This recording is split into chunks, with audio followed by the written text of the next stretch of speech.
खरगोन के बड़वाह नगर पालिका ने विशेष अभियान चलाकर सीएनडी वेस्ट हटाया और चालान बनाए। खरगोन जिले के बड़वाह में शासन के आदेश अनुसार नगर पालिका द्वारा नगर के विभिन्न स्थानों पर पड़े सीएनडी वेस्ट को उठाया गया और संबंधित पर चालानी कार्रवाई की गई। नगर पालिका द्वारा आम नागरिकों से अपील की गई कि वे अपने घर के निर्माण और विध्वंस के समय निकलने वाला अपशिष्ट जैसे कंक्रीट, खराब निर्माण सामग्री, धातु, दरवाजे, स्टील के आइटम, खराब मिट्टी, ईंट और मोटर निकालने वाली खराब सामग्री, लकड़ी, प्लास्टिक, खिड़की, चौखट, प्लास्टिक उक्त सभी सामग्री संग्रहण हेतु निकाय के 07280222036 नंबर पर संपर्क कर सकते हैं।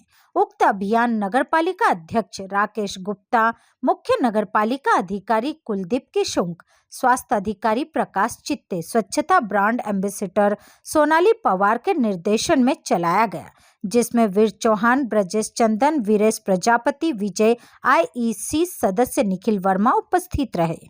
बड़वाह से विशाल कुमरावत की रिपोर्ट।